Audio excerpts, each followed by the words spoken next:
Imagina un tesoro tan valioso que no estaba hecho de oro ni de piedras preciosas, sino de presencia divina. Un lugar donde el cielo y la tierra se encontraban, donde el fuego de Dios descendía entre hombres. Ese lugar existió y se llamó el Templo de Salomón. Durante siglos fue el corazón de Israel, el símbolo de su pacto con Dios, la morada visible del Eterno entre su pueblo. Allí se ofrecían sacrificios, los sacerdotes cantaban, y la gloria de Dios llenaba el santuario como una nube viva. Pero hubo un día en que el humo que ascendió del templo ya no fue incienso santo, sino humo de destrucción. El día en que el rey Nabucodonosor de Babilonia entró en Jerusalén y se llevó los tesoros del Dios viviente. La historia comienza mucho antes de las llamas. Comienza con el corazón humano alejándose de su Creador. Israel había sido bendecido más que cualquier nación. Dios los había libertado de Egipto, les dio leyes, reyes y profetas. Bajo el reinado de Salomón, el templo fue construido con majestad incomparable. Se dice que más de 8,000 talentos de oro fueron usados y que cuando el arca del pacto fue colocada en su interior, el fuego del cielo descendió y consumió la ofrenda. El templo no solo brillaba, latía con la gloria de Dios, pero el oro no pudo mantener lo que el corazón decidió abandonar. Con los años, los reyes de Judá se apartaron, adoraron ídolos, ofrecieron incienso a falsos dioses y llenaron los atrios de corrupción. Los profetas clamaron: «Arrepentíos antes que venga el día del juicio». Pero nadie escuchó. El sonido del pecado se volvió más fuerte que la voz del cielo. Dios esperó y esperó, hasta que el juicio se levantó desde el oriente. A miles de kilómetros, un joven conquistador ascendía al trono de un imperio creciente. Nabucodonosor, rey de Babilonia, era astuto, brutal y ambicioso. Su ejército era una máquina de guerra, su mente un abismo de poder. Babilonia dominaba las naciones y su sombra se extendía como un gigante sobre la tierra. Pero lo que Nabucodonosor no sabía era que Dios lo estaba usando como instrumento de juicio. El profeta Jeremías lo anunció con dolor. Así dice Jehová de los ejércitos: «He aquí, enviaré a Nabucodonosor, rey de Babilonia, mi siervo, y traeré contra esta tierra y sus moradores, y los destruiré». Libro de Jeremías capítulo 25 versículo 9. «Sí, mi siervo», dijo Dios, «un hombre pagano, una nación idolatra, usados por el Creador para corregir a su pueblo amado. Porque a veces la mano que destruye es la misma mano que disciplina». Años. Las puertas de Jerusalén se abrieron ante la primera invasión babilónica. El rey Joacim se rindió, y los jóvenes nobles fueron tomados prisioneros. Entre ellos estaban Daniel, Misael, Ananías y Azarías, quienes más tarde serían conocidos como los hombres fieles del fuego. Fue un aviso, una advertencia del cielo.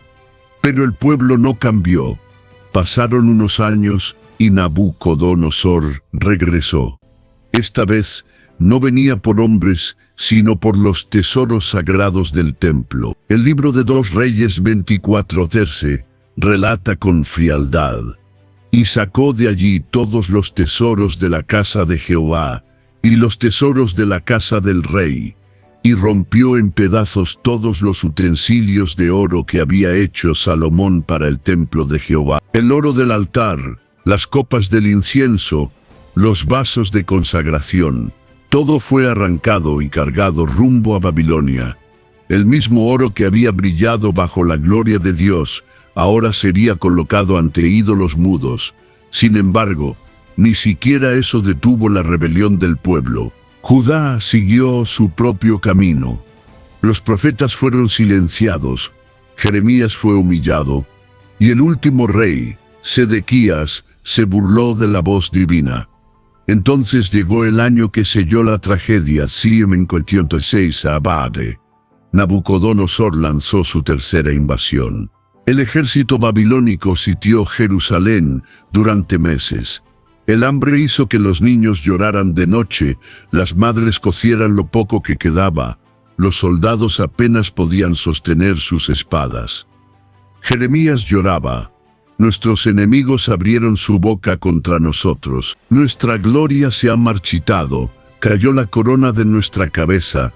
Libro de Lamentaciones capítulo 5 versículo 1 y 16. Finalmente, los muros cayeron. Los soldados babilónicos irrumpieron en la ciudad, y detrás de ellos el propio Nabucodonosor. El rey de Babilonia caminó hacia el templo de Jehová. El humo se levantaba del altar, los sacerdotes huían, y el viento parecía gemir entre las columnas doradas. Allí estaba el tesoro más sagrado del mundo, el lugar donde Dios había descendido. Y sin temblar, Nabucodonosor levantó su mano y lo reclamó como suyo. Una orden bastó. Los soldados comenzaron a destruir. El oro fue arrancado de las paredes, los objetos sagrados fueron empaquetados, los tapices ardieron, y el fuego se extendió como un juicio visible. El templo que había tardado 7 años en construirse fue reducido a cenizas en una sola noche. Las Escrituras dicen: y quemaron la casa de Dios, y derribaron el muro de Jerusalén, y consumieron con fuego todos sus palacios. Libro de Segunda de Crónicas, capítulo 36, versículo 19. El humo cubrió la ciudad, los lamentos llenaron las calles, y el silencio del cielo se hizo sentir más pesado que nunca. Nabucodonosor regresó a Babilonia con oro, prisioneros y orgullo. Creyó haber conquistado al Dios de Israel. Creyó que el poder de su espada era mayor que el de la fe. Pero lo que él no sabía era esto: Dios no había perdido, simplemente se había apartado. En una visión, el profeta Ezequiel vio la escena espiritual detrás del desastre. Vio la gloria de Dios levantarse del templo y salir de Jerusalén hacia el oriente. No porque Dios hubiera sido derrotado, sino porque su presencia no podía permanecer donde el pecado reinaba. La gloria de Jehová se elevó del medio de la ciudad, y se puso sobre el monte que está al oriente de la ciudad. Libro de Ezequiel, capítulo 11, versículo 23. Ese fue el verdadero final del templo, no el fuego, sino la partida de la gloria. Y así terminó aquel día. El templo ardió, Jerusalén fue cautiva, y los tesoros de Dios fueron llevados lejos. Pero la historia no acabó ahí, porque aunque Nabucodonosor creyó haber robado lo más sagrado, descubriría pronto que nadie puede quedarse con lo que pertenece al Altísimo. Imagina a un rey que se creía invencible, que marchaba entre columnas de oro robado y reía mientras su copa sagrada, la misma que una vez perteneció al altar de Dios, se llenaba de vino ante ídolos de piedra. Ese rey era Nabucodonosor, el conquistador de Jerusalén, el hombre que creyó haber vencido al Creador. Pero mientras él celebraba en los palacios de Babilonia, los cautivos de Judá lloraban a orillas del río Éufrates. Allí, lejos de su tierra, colgaban sus arpas y decían: Deseadañada, ¿cómo cantaremos cántico de Jehová en tierra extraña? El templo había caído, los muros estaban en ruinas, y los tesoros de Dios ahora decoraban el palacio de un rey pagano. A simple vista, parecía que Dios había sido derrotado. Pero lo que Nabucodonosor no sabía era que el Altísimo nunca pierde. Solo espera el momento perfecto para humillar al soberbio. Pasaron los años, el imperio babilónico se fortaleció. Nabucodonosor se hizo famoso por su grandeza, por los jardines colgantes, por las murallas tan anchas que 6 carros podían correr sobre ellas. Babilonia era el orgullo del mundo antiguo. Una mañana, Mientras el sol iluminaba su ciudad, el rey se paseó sobre la terraza de su palacio y dijo con voz de trueno: ¿No es esta la gran Babilonia que yo edifiqué para casa real con la fuerza de mi poder y para gloria de mi majestad? Libro de Daniel 4. Esa misma noche, Nabucodonosor tuvo un sueño aterrador. Vio un gran árbol que crecía hasta el cielo. Sus ramas daban sombra a las naciones y su fruto alimentaba a todos los pueblos. Pero de repente, un vigilante descendió del cielo y gritó: «Cortad el árbol y destruidlo, pero dejad el tocón con raíces en la tierra, hasta que pase sobre él 7 tiempos». El rey despertó temblando. Ninguno de sus sabios pudo interpretar el sueño hasta que fue llamado Daniel, el profeta hebreo. Con temor, Daniel le explicó: «Temeré. Rey, tú eres ese árbol. Tu poder y tu gloria han crecido hasta el cielo, pero tu orgullo será tu caída. Serás echado de entre los hombres y vivirás con las bestias del campo, hasta que reconozcas que el Altísimo gobierna sobre el reino de los hombres». Libro de Daniel 4. 12 meses después, mientras el rey volvía a pasear sobre su palacio y se gloriaba de su poder, una voz resonó desde el cielo: «A ti se te dice, Nabucodonosor, el reino ha sido quitado de ti». En un instante, la mente del rey se quebró. Los guardias lo vieron correr como un loco hacia los campos. Su corona cayó, su barba se cubrió de polvo, y el rey de Babilonia se convirtió en un hombre salvaje.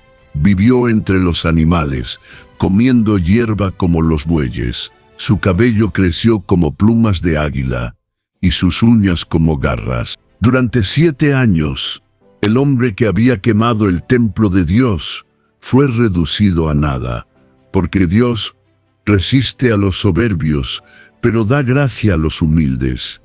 Mientras tanto, en Babilonia, Daniel y los cautivos hebreos servían con fidelidad. Ellos sabían que la palabra de Dios siempre se cumple. Lo que Nabucodonosor había destruido era piedra y oro, pero lo que no podía destruir era la promesa, porque el Dios de Israel no vive en templos hechos por manos humanas. Él vive en corazones que le obedecen. Y aunque el templo estaba en ruinas, Dios seguía obrando desde el exilio. Allí levantó profetas, fortaleció a su pueblo y preparó el regreso de los que un día reconstruirían Jerusalén. Después de 7 años, cuando la locura de Nabucodonosor se había consumido, el rey levantó sus ojos al cielo y dijo con voz temblorosa: «Alcé mis ojos al cielo, y mi razón me fue devuelta, y bendije al Altísimo, y alabé y glorifiqué al que vive para siempre, porque su dominio es eterno, y su reino por todas las generaciones». Libro Daniel 4. Pronunció la verdad que marcaría su vida. Todos los habitantes de la tierra son considerados como nada. Él hace según su voluntad en el ejército del cielo y en los moradores de la tierra, y no hay quien detenga su mano, ni le diga qué hace. Libro Daniel 4:36. Porque todo lo material se puede perder, pero la gloria del Altísimo no puede ser robada. Años después, Babilonia cayó, un nuevo imperio se levantó, Medo-Persia, y fue bajo ese gobierno que Ciro, el rey persa, permitió que los judíos regresaran a su tierra. Así se cumplió la palabra del Señor, para que se cumpliese la palabra de Jehová por boca de Jeremías. Jehová despertó el espíritu de Ciro, quien dijo: «El Dios de los cielos me ha mandado que le edifique casa en Jerusalén». Libro Esdras 1, 1 y 2. 70 años después de la destrucción, el pueblo volvió y el templo fue reconstruido. Las cenizas de Salomón se convirtieron en los cimientos de una nueva esperanza. El fuego del juicio dio paso al fuego de la restauración. Y aunque los tesoros robados jamás fueron recuperados, Dios preparaba un templo mucho mayor, el corazón de cada creyente. Porque siglos más tarde, Jesucristo diría: «Destruid este templo, y en 3 días lo levantaré. Libro Juan. Y su imperio se desvaneció en la arena del tiempo. Pero el nombre de Dios sigue vivo, su gloria sigue reinando, y su templo, ahora eterno, sigue ardiendo en el corazón de aquellos que le adoran en espíritu y en verdad. El día que Nabucodonosor destruyó el templo, parecía que la oscuridad había vencido a la luz. Pero la historia demostró lo contrario. La luz de Dios nunca se apaga. Lo que los hombres profanan, Dios purifica. Lo que el enemigo destruye, Dios reconstruye. Y lo que el orgullo derriba, la humildad lo levanta. Porque el poder humano pasa, los reinos se olvidan, pero la gloria del Señor permanece para siempre.